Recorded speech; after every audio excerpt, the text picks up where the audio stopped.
Hello friends. आज इस video में हम लोग राजद्रोह और देशद्रोह के मध्य अंतर समझेंगे। राजद्रोह का विषय विगत वर्षों में बहुत विवादों में रहा है। जब भी भारत में जेएनयू में भारत विरोधी नारे लगे,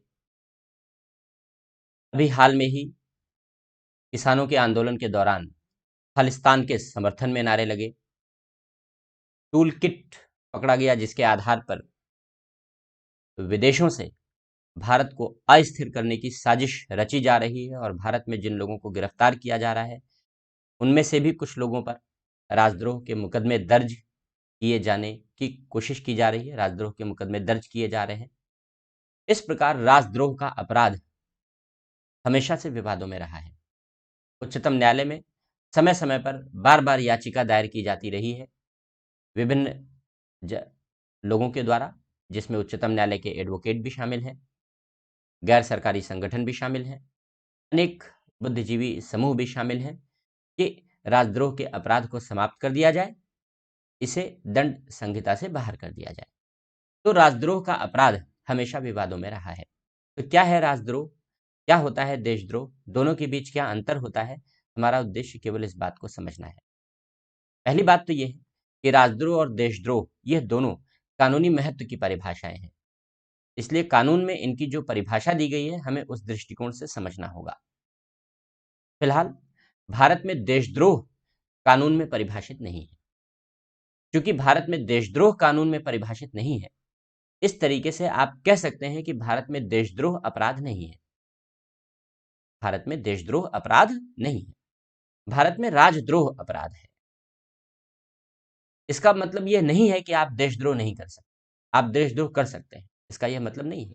क्योंकि अगर आप देशद्रोह से संबंधित कोई भी कार्य करते हैं तो अगर वह दंड संहिता के अन्य अन्य प्रावधानों में अपराध की श्रेणी में आएगा या अनलॉफुल एक्टिविटीज प्रिवेंशन एक्ट के अंतर्गत अपराध की श्रेणी में आएगा तो उन धाराओं में मुकदमे दर्ज होंगे और कार्यवाही होगी, लेकिन वो अलग अलग उद्देश्य के लिए होगी। किसी अपराध के लिए, षड्यंत्र रचने के लिए, कोई हिंसा करने के लिए, किसी हिंसा को उकसाने के लिए, हत्या का प्रयत्न करने के लिए इत्यादि।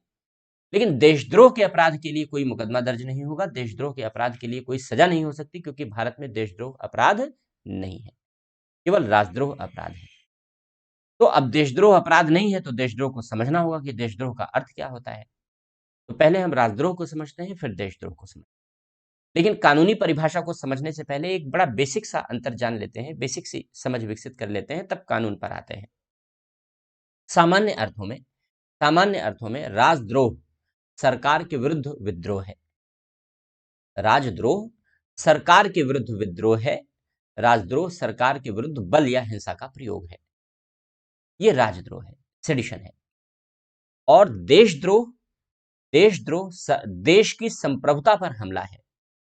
देशद्रोह देश की संप्रभुता पर हमला है, देश के विरुद्ध युद्ध है। देशद्रोह देश के विरुद्ध शत्रुओं का साथ देना है, शत्रुओं की मदद से देश को क्षति पहुंचाना है, शत्रुओं की सहायता से, देश के शत्रुओं की सहायता से देश को क्षति पहुंचाना है, यह देशद्रोह है। तो सामान्य अर्थों में राजद्रोह और देशद्रोह का यह अंतर है।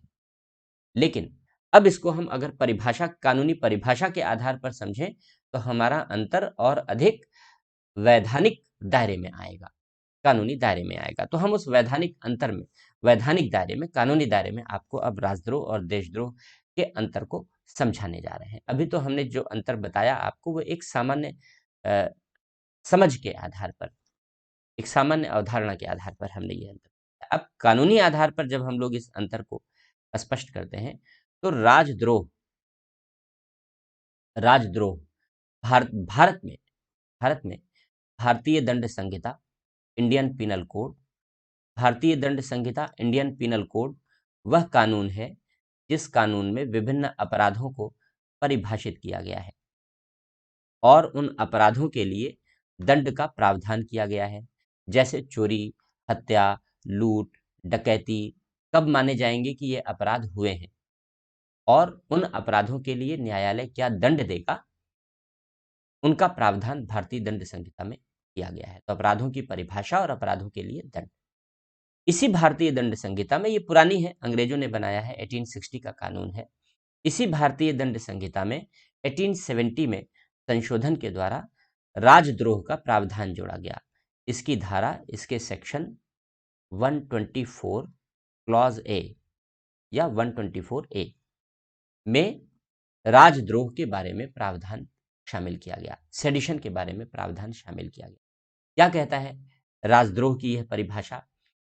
सेक्शन 124 ए, आईपीसी के सेक्शन 124 ए के अनुसार राजद्रोह का अपराध तब गठित होता है, राजद्रोह का अपराध तब गठित होता है जब कोई सरकार के विरुद्ध डिसअफेक्शन उत्पन्न करता है, अप्रीति उत्पन्न करता है, सरकार के विरुद्ध अप्रीति उत्पन्न करता है, डिसअफेक्शन उत्पन्न करता है, या फिर कोई सरकार के प्रति हेट्रेड, सरकार के प्रति घृणा का विकास करता है, या कोई सरकार की अवमानना करता है, कंटेम्प्ट करता है, अवमान करता है। तो सरकार के प्रति घृणा फैलाना या सरकार के प्रति अप्रीति, जिससे सरकार के प्रति लगाव कम हो, लगाव खत्म हो, सरकार के प्रति अप्रीति उत्पन्न करना, या फिर सरकार की अवमानना करना, ये तीनों व्यवहार और आचरण राजद्रोह के अंतर्गत शामिल किए जाए। जो भी ऐसा कार्य करेगा, जो भी ऐसा कार्य करने का प्रयत्न करेगा, जो भी ऐसे कार्य को उकसाएगा, लिखकर, बोलकर, संकेतों के द्वारा, किसी भी तरीके से, यह माना जाएगा कि उसने राजद्रोह का अपराध किया है। और अगर उसने राजद्रोह का अपराध किया है तो उस पर राजद्रोह के अपराध का मुकदमा चलेगा और मैक्सिमम आजीवन कारावास तक की सजा हो सकती है। उसे आजीवन कारावास की सजा हो सकती है यदि वह दोषी पाया गया। लेकिन इसका एक अपवाद भी है, इसका एक एक्सेप्शन भी है, और अपवाद ये कहता है कि सरकार का डिसअप्रूवल, सरकार का अननुमोदन, यह राजद्रोह नहीं है, यह राजद्रोह नहीं है। कि अगर सरकार का डिसअप्रूवल किया जाता है, अगर सरकार का अननुमोदन किया जाता है, अर्थात यह हमें अवसर देता है कि हम सरकार की आलोचना कर सकें, यह हमें अवसर देता है कि हम सरकार की आलोचना कर, सरकार की कमियों को गिना सकें।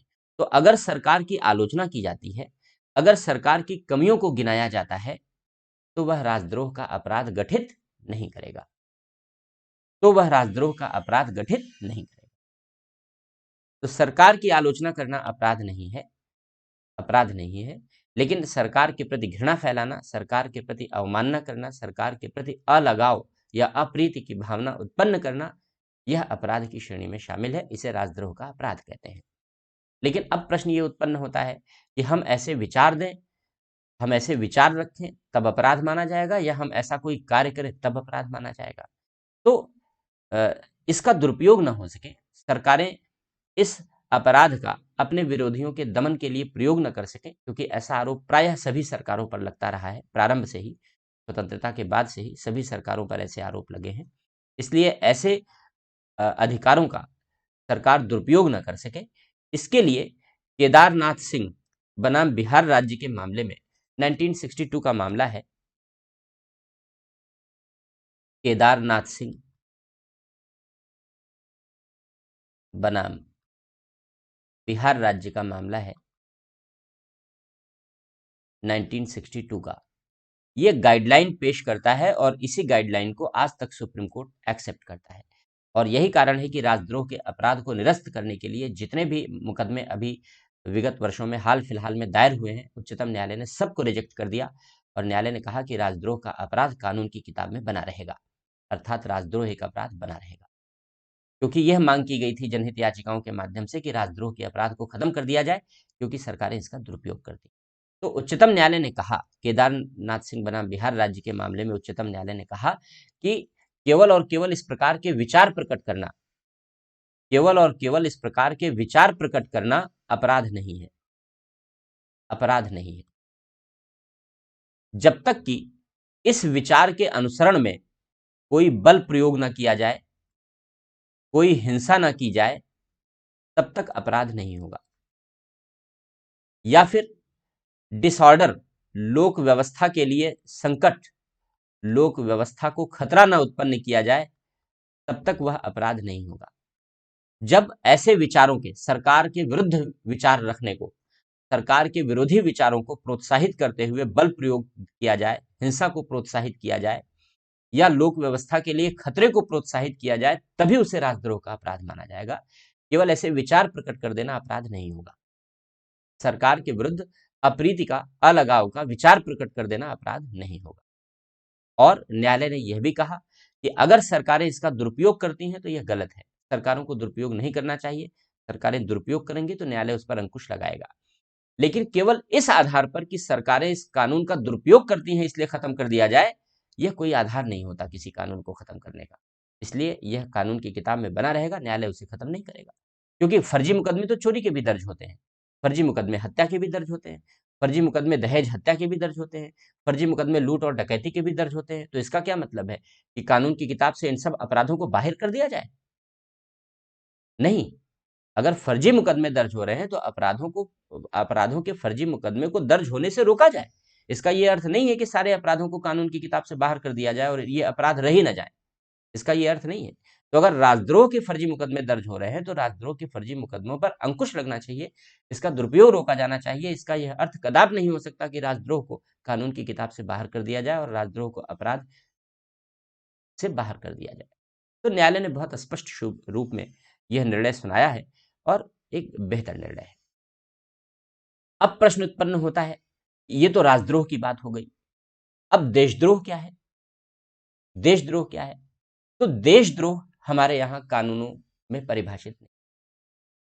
इसलिए अगर कोई व्यक्ति राष्ट्र की संप्रभुता का उल्लंघन करता है, देश के विरुद्ध युद्ध छेड़ने जैसे अपराध करता है या देश के शत्रुओं की मदद से देश को क्षति पहुंचाने का प्रयास करता है, तो हम ऐसे व्यक्ति को देशद्रोह के आरोप में सजा नहीं दे सकते, क्योंकि देशद्रोह हमारे यहाँ कानून की किताब में कोई अपराध नहीं है, दंड संहिता में कोई अपराध नहीं। ऐसा भी नहीं है कि ऐसे लोगों को सजा नहीं मिलेगी, ऐसे लोगों को सजा मिलेगी, लेकिन जिस प्रकार के कार्य उन्होंने किए हैं, हिंसा, उकसावा, बल प्रयोग या षड्यंत्र, ये सब अलग-अलग अपराध हैं। तो इन अलग-अलग अपराधों के मुकदमे दर्ज होंगे और इन अलग-अलग अपराधों में उन्हें दंड दिया जाएगा। लेकिन देशद्रोह का ना तो मुकदमा दर्ज होगा, ना तो देशद्रोह का दंड मिलेगा। लेकिन ये गलत है, ये गलत है। भारत विविधताओं भरा देश है। इस विविधताओं में भारत के विखंडन के लिए अनेक चुनौतियां उत्पन्न होती रही हैं। एकता, अखंडता को क्षति पहुंचाने का प्रयास किया जाता रहा है। इसलिए देशद्रोह को अपराध घोषित करने का कार्य किया जाना चाहिए। संसद को चाहिए कि वे कानून बनाए या दंड संहिता में ही संशोधन करके देशद्रोह के प्रावधान को शामिल करें और देशद्रोह को अपराध घोषित करते हुए कठोर दंडात्मक प्रावधान शामिल करें। जैसे अमेरिका में देशद्रोह के अपराध को मृत्युदंड से वर्णित किया गया है कि अगर कोई देशद्रोह का अपराध करेगा तो उसे मृत्युदंड मिलेगा। तो अमेरिका में देशद्रोह अपराध है, अमेरिका में देशद्रोह अपराध है, भारत में देशद्रोह अपराध नहीं है। तो अमेरिका में देशद्रोह को किस तरीके से परिभाषित किया गया है तो उसको समझ लेते हैं, तो और ज्यादा वैधानिक क्लैरिटी, लीगल क्लैरिटी आ जाएगी। ये तो हमने भारत की बात की। अब बात करते हैं अमेरिका की। अमेरिका की बात करते हैं। अमेरिका में राजद्रोह भी है, अमेरिका में भी राजद्रोह है, सेडिशन है, और अमेरिका में देशद्रोह भी है। दोनों को अपराध परिभाषित किया गया है, दोनों को अपराध के रूप में परिभाषित किया गया है। यूनाइटेड स्टेट्स कोड, जो अमेरिका का यूनाइटेड स्टेट्स कोड बनाया गया है, इस कोड में ये फेडरल कोर्ट है, फेडरल क्रिमिनल कोर्ट है, फेडरल क्रिमिनल कोड बनाया गया है, ये संघीय अपराध संहिता बनाई गई है। इसमें सेक्शन 2384 में राजद्रोह को परिभाषित किया गया है और सेक्शन 2381 में देशद्रोह को परिभाषित किया गया है। तो फिलहाल उन सारी बातों को जानने का कोई विशेष महत्व नहीं है, हम राजद्रोह और देशद्रोह को समझते हैं। तो अमेरिका में जो राजद्रोह परिभाषित किया गया है वो उसी सरकार के विरुद्ध परिभाषित किया गया है। इस सरकार को उखाड़ फेंकना, सरकार को उखाड़ फेंकना, अगर इसके लिए कोई कार्य किया जाता है तो राजद्रोह माना जाएगा।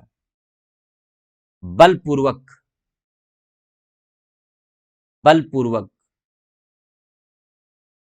सरकार का विरोध करना। सरकार का विरोध करना अब राजद्रोह नहीं है, लेकिन सरकार का विरोध करने के लिए बल का प्रयोग करना, यह राजद्रोह है। बलपूर्वक कानून रोकना, कानून लागू होने से रोकना, किसी भी कानून को बलपूर्वक लागू होने से रोका जाए। बलपूर्वक कानून में देरी उत्पन्न करना, कानून में विलंब उत्पन्न करना, कि कोई कानून लागू करना है और बलपूर्वक उसको लागू करने में देरी की जा रही है। बलपूर्वक जो सरकारी संपत्ति है, सरकारी संपत्ति पर कब्जा करना,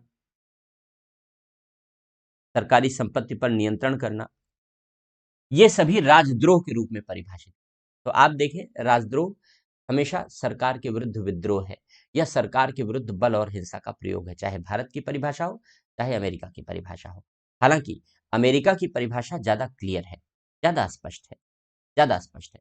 तो भारत को भी यह चाहिए कि संसद को चाहिए कि संशोधन करे, और संशोधन करके राजद्रोह की परिभाषा को ज्यादा स्पष्ट कर दे। सरकार के प्रति अप्रीति, घृणा, अवमानना जैसे शब्द बड़े अस्पष्ट हैं, और उनकी व्याख्या अलग अलग संदर्भों में अलग अलग तरीके से की जा सकती है, और यही विवाद का कारण बनता है। लेकिन अगर हम इस प्रकार से स्पष्ट तरीके से, क्लियर तरीके से वर्णन कर दें, जैसे अमेरिका में किया गया है, हमने इन तथ्यों को लिखा, तो संभवतः हमारे देश में जो राजद्रोह को लेकर के उत्पन्न होने वाले विवाद हैं वो भी थोड़े कम हो जाएंगे। तो इस तरीके का स्पष्टीकरण होना जरूरी है। हालांकि व्यावहारिक रूप में हमारे लिए यही सारा मतलब राजद्रोह के लिए है, लेकिन इसका एक्सप्लेनेशन इस तरीके से अगर कानून में हो तो वो ज्यादा क्लैरिटी आती है, तो क्लैरिटी होनी चाहिए। तो अमेरिका में राजद्रोह को इस तरीके से परिभाषित किया जाता है। देशद्रोह की बात करते हैं, भारत में तो देशद्रोह अपराध ही नहीं है, क्योंकि अपराध के रूप में परिभाषित ही नहीं है, लेकिन अमेरिका में अपराध के रूप में परिभाषित है। किस तरीके से परिभाषित है? कि देश के विरुद्ध युद्ध, देश के विरुद्ध युद्ध, जो भी अमेरिका के विरुद्ध युद्ध करेगा, या युद्ध जैसी स्थिति उत्पन्न करेगा, या युद्ध को प्रोत्साहन देगा, वो देशद्रोह माना जाएगा। शत्रु की सहायता से कार्य, जो अमेरिका के शत्रु हैं, अगर उन शत्रुओं की कोई मदद करेगा और उन शत्रुओं की सहायता से कोई कार्य करना चाहेगा, वो शत्रुओं की सहायता से कोई कार्य करना चाहेगा, तो वो देशद्रोह कहलाएगा। अमेरिका के जो शत्रु हैं, उन शत्रु की सहायता करना, उन शत्रु की सहायता करना और उन शत्रुओं को सुविधा प्रदान करना। तो अमेरिका के शत्रुओं को सहायता देना या उन्हें सुविधा देना, ये कार्य देशद्रोह में आते हैं, चाहे वो अमेरिका के भीतर किए जाएं, चाहे वो अमेरिका के बाहर किए जाएं। तो अमेरिका ने देशद्रोह को अलग तरीके से परिभाषित किया है, और अमेरिका देशद्रोह के लिए मृत्युदंड की सजा देता है, देशद्रोह के लिए कठोरतम दंड की सजा देता है। राजद्रोह के लिए वहां कारावास है, राजद्रोह के लिए कारावास है, लेकिन देशद्रोह के लिए मृत्युदंड की सजा है। तो भारत को भी इसी प्रकार से, इसी पैटर्न पर देशद्रोह की परिभाषा निर्मित करनी चाहिए, और देशद्रोह को अपराध के रूप में घोषित करना चाहिए, क्योंकि भारत में शत्रु संबंधी गतिविधियां तेजी से बढ़ी हैं।